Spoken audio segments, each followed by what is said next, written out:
o que as três mensagens angélicas têm a ver com a Igreja Adventista? É que a gente vai aprender na lição dessa semana. Vem comigo!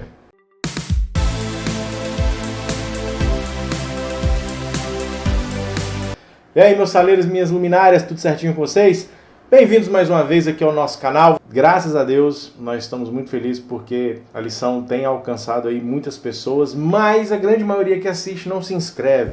Então eu quero pedir aqui você, por favor, se inscreva no nosso canal, acione aí o sininho, porque a plataforma vai entender que isso é um conteúdo relevante, vai indicar para outras pessoas e juntos a gente vai estar estudando lição, estudando a Bíblia aí com mais pessoas, tá ok? Mas vamos para a nossa lição? Tema da nossa lição dessa semana: a mensagem final. E o nosso texto, chave, ele tá lá em Apocalipse 14, dos versos 6 até o verso 12. A gente vai falar sobre as três mensagens angélicas. Mas vamos para a nossa tirinha, dá uma olhada comigo aí. A tirinha também bem simples da gente compreender. Nós temos aqui o planeta Terra amarrado por uma corda e nós temos uma jovem que está com um megafone. O megafone, você sabe que ele potencializa o que você está falando ali. Mas o interessante de se analisar é o seguinte: essa jovem está com um megafone e ela está se esgoelando, gritando no megafone para que o mundo ouça, no caso aqui no contexto das três mensagens. E olha que interessante, o mundo ele está por um fio. As três mensagens angélicas, elas têm que ser proclamadas a alta voz e muitas pessoas não estão ouvindo essa mensagem, enquanto o mundo está por um fio, ele está quase aí no seu final. Você sabia que as três mensagens angélicas elas estão no contexto da missão da nossa igreja? Exatamente isso. E quando a gente estuda ali Apocalipse 14, dentro do contexto dessas mensagens, a gente vai ver muito das nossas doutrinas. A morte, qual é a doutrina da morte, o que a Bíblia fala sobre a morte, juízo, a volta de Jesus.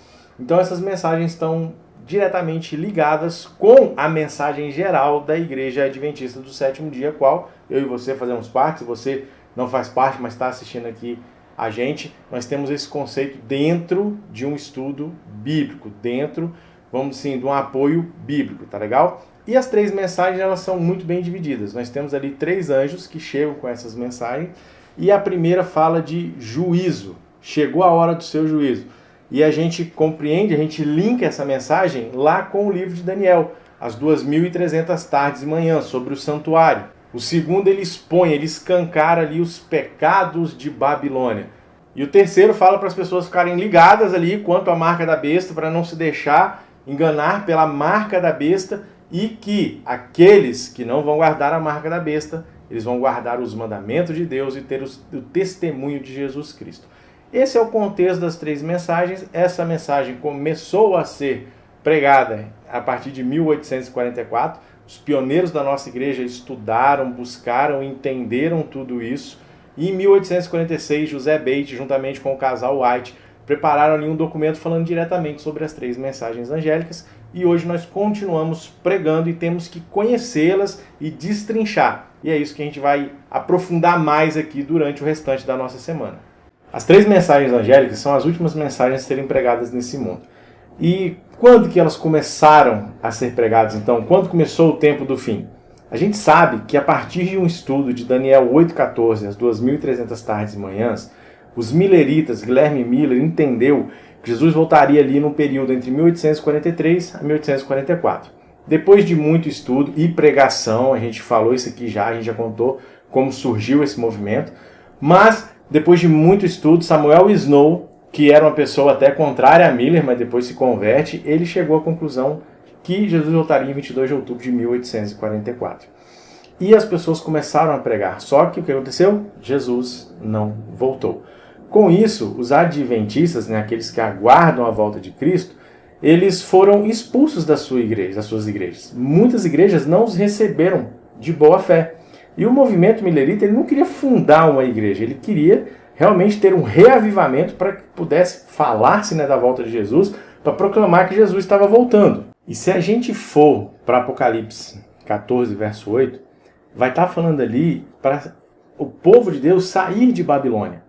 E através de um estudo minucioso da Bíblia, muitos adventistas entenderam e concluíram biblicamente ali que era hora de... Eles já não eram bem-vindos, essas igrejas que não os aceitavam mais tão bem eram igrejas que espiritualmente estavam caídas, não tinha mais o estudo da Bíblia, não se aprofundavam na Bíblia. Parece com muita coisa como hoje. Quantas igrejas, talvez pode assustar você, mas quantas igrejas? A pessoa vai, nem a Bíblia é aberta. Eu já dei estudo bíblico para a pessoa que falou, mas a nossa igreja a gente não leva a Bíblia. Como assim? Você vai para a igreja e não leva a Bíblia? Você vai para a igreja para estudar a Bíblia? Então esse era um contexto, e então é justamente o contexto de Apocalipse 14:8. Sai dela. Mas então Jesus não volta em 22 de outubro de 1844, e aquilo foi muito amargo para as pessoas. Muitos desistiram da fé, pararam de acreditar em Deus, abandonaram, outros continuaram marcando as datas, mas um pequeno grupo continuou estudando e eles entenderam que o problema ali não era a data, e sim o evento. E a partir de Daniel 8:14 entenderam que começou ali o juízo, né? Apocalipse 14:6. E a proclamação dessa mensagem de Apocalipse 14:6, ela está ligada diretamente a Apocalipse 10:11. O que fala lá? Ainda é necessário que profetize a muitas línguas, a muitas nações. Ou seja, temos que proclamar que Jesus breve voltará. Chegou a hora do seu juízo. Evangelho eterno. Você já ouviu a frase assim? Ah, mas a Bíblia é difícil de ser interpretada. Então cada um interpreta da maneira que entende. Deixa eu te falar um negócio. Isso é um bilhetinho do capeta. Bilhete do capeta, isso está errado, isso não é bíblico. Porque a Bíblia em Apocalipse 14:6 fala um evangelho eterno. Ou seja, só existe uma pregação, uma interpretação. E a Bíblia, ela se auto-interpreta. É só a gente pegar e estudar. E logo no verso 7, dá uma expansão para a gente sobre essas mensagens. No verso 7, tá ali, né? Temam a Deus e dai glória. Quando a gente fala temer no contexto de hoje, a gente pensa em medo. Mas dentro da Bíblia, o temer ali é ter reverência, respeito a Deus. E lá em Eclesiastes, a palavra temer, que é usada ali em Apocalipse, fala diretamente em guardar os mandamentos de Deus. Quando eu guardo os mandamentos de Deus, eu estou tendo respeito, reverência por Ele, eu estou fazendo aquilo que Ele pediu. Não, os mandamentos de Deus não foram abolidos, tá ok? Não foram. A segunda parte do verso 7 fala deem glória, ou seja, honrar a Deus da maneira que Ele deve ser honrado. Seguindo no verso 7, está lá, né? Adorai o Criador, né? Ou adorai aquele que fez os céus, a terra e tudo que há. Aonde que tem outro texto bem parecido com isso? Lá em Apocalipse 20. Exatamente, nos 10 mandamentos. Está lá no sábado, a partir do verso 8. É a mesma coisa, está ligado um com o outro. O verso 8 ali expõe Babilônia, ou seja, uma falsa doutrina. Na época de 1844, aquela época ali, já existiam muitas igrejas pregando falsas doutrinas. E hoje, tem alguma? Verso 9 e 11 fala pra gente aqui da ira de Deus. Aqueles que tiverem a marca da besta, que pegarem a marca da besta, essas pessoas vão sofrer a ira de Deus, as 7 últimas pragas. Ele não quer que você sofra isso. Ele não quer que eu sofra isso. Mas nós temos que, então, seguir aquilo que Ele pede, da maneira que Ele pede. O verso 12 traz para a gente aqui, ali está a perseverança dos santos. Ou seja, em todo o tempo da história, Satanás, a besta, tentou destruir de alguma maneira o Evangelho. Mas sempre são levantados, né? Homens ou mulheres que se colocam de frente ao verdadeiro Evangelho. Muitos jovens, quantos jovens se levantaram e enfrentaram ali as dificuldades para poder manter a essência do Evangelho, hein? Momento hipertexto. O sábado, ele está dentro das 3 mensagens angélicas. Ele tem essa essência. E quando a gente para pensar, se nós colocássemos essas 3 mensagens como o nosso dia a dia, qual seria diferente a nossa vida? Está lá em Mateus 5,17, que Deus não muda, que Ele não alterou a sua lei, que Ele não veio, Jesus não veio aqui para mudar a lei. Então, o sábado está inteiramente ligado quando fala ali de adoração. Quantos mandamentos nós temos e qual que foi o mandamento assim que foi mais atingido? Que não, esse mandamento não existe mais, não, esse aqui não precisa mais dele. O sábado. E até hoje eu não achei na Bíblia algo que fale que o sábado foi abolido, inclusive na Bíblia Católica, está aqui, ó. Isso aqui é uma Bíblia Católica, está ali falando nos 10 mandamentos que o sábado é o dia de guarda.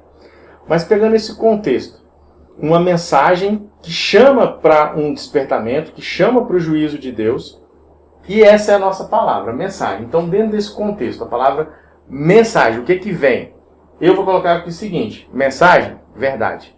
Essa mensagem é a verdade que esse mundo precisa para os últimos dias. Pensou em algum aí? Complementa, coloca a sua, troca uma ideia com a sua turma aí, comenta aqui qual a palavra que veio à sua mente dentro desse contexto que a gente está estudando aqui. Muitos cristãos debatem que hoje nós temos que seguir só o evangelho, a graça acabou, não precisamos de doutrinas. Já outros debatem que temos que ter doutrinas, sim.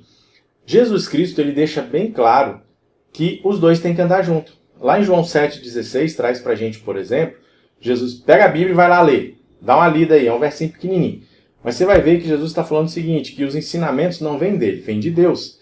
Deus é perpétuo, perpétuo é para sempre, ele não muda, entendeu? E isso está ligado diretamente com a mensagem de Apocalipse 14. É nesse capítulo, especialmente versos 6 até o 12, que está explicado isso. É aqui que está a melhor resposta para esse contexto, para essa, é doutrina, é evangelho. Um anjo traz o evangelho. E os outros capítulos trazem para a gente a doutrina, exatamente. Eles estão explicando sobre doutrina bíblica. Nós temos sim que unir os dois. Você, como discípulo de Cristo, tem que viver o evangelho dentro da doutrina bíblica. E aqui está o ponto, está a chave. Os capítulos 13 e 14, eles estão diretamente ligados ali ao quê? À adoração. Capítulo 13 nós temos duas bestas que vão procurar adoração. Capítulo 14 ali escancara a Babilônia. O grande conflito desde o início é sobre o quê? É sobre adoração. E dentro desse contexto, a besta ela quer ser adorada. Então ela vai confundir a cabeça. Evangelho é doutrina? Ela quer confundir tudo. O primeiro anjo traz o evangelho, o segundo faz o quê? Ele nos chama a sair de um sistema de falsas doutrinas. E está cada vez mais difícil, né? Nos dias de hoje, com tanta doutrina, com tanta igreja, que eu falei aqui, né? Mas a Bíblia é interpretada cada um de uma maneira. Não, gente, isso não é verdade. E a terceira mensagem chama a ser fiel a Deus e não a besta. Você reparou que todos os dias a lição trouxe para a gente esse detalhamento? Primeiro anjo, segundo anjo, terceiro anjo? Para colocar isso na nossa cabecinha, na sua cabecinha linda aí, meu jovem e minha jovem. Vamos para sexta-feira, sem temer as consequências. Aqui o temer está falando realmente de medo. Lembra que eu falei que não importa o tempo que fosse, Deus levantava homens e mulheres para pregar o seu evangelho?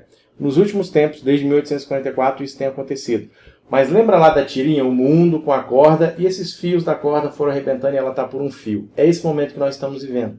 E vai chegar um momento que você, meu saleiro e minha luminária, que foi colocado nesse mundo para brilhar, para temperar esse mundo, que você vai ter que enfrentar consequências por pregar o evangelho. Um sistema religioso, ele vai se impor como adoração. Não, vocês vão adorar isso daqui. Só que aí a gente vai olhar na Bíblia, não, mas isso não está batendo na Bíblia, o que eu vou fazer? Eu vou adorar o que esse sistema está falando ou vou ficar na Bíblia? Nós vamos ficar na Bíblia, amém? Ouvi amém? Fala amém. Fala amém. Aí, isso aí, fala amém forte. Precisa ficar lá amém com medo aí. Não pode temer as consequências. Então nós vamos ser aqueles que vão levantar o estandarte do Evangelho Eterno. As 3 mensagens angélicas. Meu jovem adventista, minha jovem adventista, dá uma olhada nos meus olhos azuis aqui. Tem que olhar com os olhos da fé. Você foi chamado para esse momento. Só que você, para viver esse momento, para viver essa essência, para chegar na hora que a besta falar para você, você vai adorar isso, você não aceitar a marca dela, você tem que estar fundamentado na Bíblia. Você tem que estudar a Bíblia, você tem que estar em oração. Porque é isso que nos fortalece, tá ok? Bom, espero que você tenha compreendido essa lição. Algumas lições nós podemos tirar aqui. A mensagem é só uma. As 3 mensagens angélicas fazem parte da nossa missão. Nós temos que vivê-la dia a dia para proclamar que Jesus breve voltará, ele está voltando. E sim, aqueles que não aceitarem essas mensagens, eles vão ficar do lado da besta. Somos salvos pela graça, mas não é de graça, e Deus é justo. Que Deus te abençoe, meu jovem, minha jovem. Até semana que vem, se Deus quiser. Um abraço. Tchau, tchau.